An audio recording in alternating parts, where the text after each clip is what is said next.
আজ রবিবার, আর সানডে মানেই ফান্ডে। শাশ্বত চট্টোপাধ্যায় অভিনীত জমালয়ে জীবন্ত ভানু দেখে বুঝি আজকের দিনটা কাটাতে চান? দাঁড়ান দাঁড়ান, তার আগে শুনে যান কেমন হলো সিনেমাটা। ভানু বন্দ্যোপাধ্যায় কি শুধুই কমেডিয়ান? না, তা নয়। শিল্পীর কোনো টাইপ হয় না, তার চাই মঞ্চ, সেটা কাঠের হোক বা সিনেমার ফ্লোর। পারফর্ম করাই তার ধর্ম, যা করে গিয়েছেন ভানু বন্দ্যোপাধ্যায়। 1958 সালে মুক্তি পেয়েছিল জমালয়ে জীবন্ত মানুষ। সেই সিনেমার কথা মাথায় রেখে কৃষ্ণেন্দু চট্টোপাধ্যায় পরিচালিত জমালয়ে জীবন্ত ভানু না দেখতে যাওয়াই ভালো। কৃষ্ণেন্দুর সিনেমা অবশ্যই ভানুর কিরণে আলোকিত, তবে তা এক ভিন্ন গল্প। এই গল্প ভানু শাশ্বত চট্টোপাধ্যায় যেমন রয়েছেন, তেমনই রয়েছেন সাম্যময় বন্দ্যোপাধ্যায়।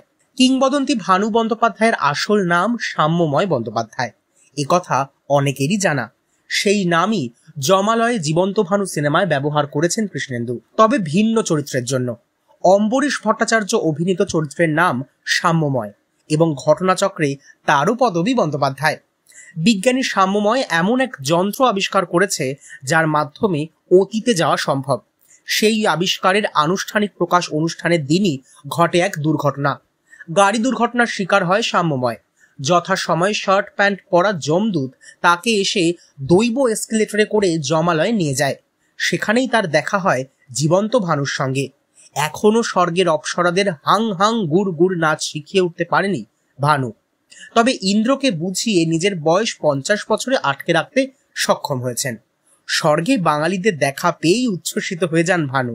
কিন্তু সাম্যময়, তার কি সত্যি এই সময় পরলোকে যাওয়ার ছিল, নাকি এর নেপথ্যে রয়েছে কোনো ষড়যন্ত্র? প্রশ্নের উত্তর সিনেমা হলে গেলেই পাবেন। সেই সঙ্গে পাবেন পুরনো স্মৃতির নস্টালজিয়া। ভানু বন্দ্যোপাধ্যায় স্নেহধন্য ছিলেন শাশ্বত চট্টোপাধ্যায়। এই চরিত্রে নিজেকে সঁপে দিয়েছেন তিনি। অম্বরীশ সাম্যময় হিসেবে তাকে যোগ্য সঙ্গত দিয়েছেন। বলতে গেলে এই দুজনই সিনেমার মুখ্য চরিত্র। বাকি চরিত্ররা স্বল্প সময়ের জন্য এলেও স্ক্রিন ভরিয়ে দিয়েছেন। হ্যাঁ, তবে কিছু জায়গায় মনে হয়েছে ছবির স্পেশাল এফেক্ট আরেকটু ভালো হতেও পারত, সেট ডিজাইনও একটু ভালো হতে পারত বলে মনে হয়। এক্ষেত্রে এটাও মানতে হবে যে বাংলা সিনেমার বাজেট স্বল্প, তবে দর্শক হিসেবে প্রত্যাশা তো থাকেই।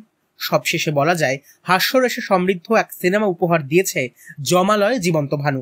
আর হ্যাঁ, সপরিবারে গিয়ে দেখতে পারেন কিন্তু।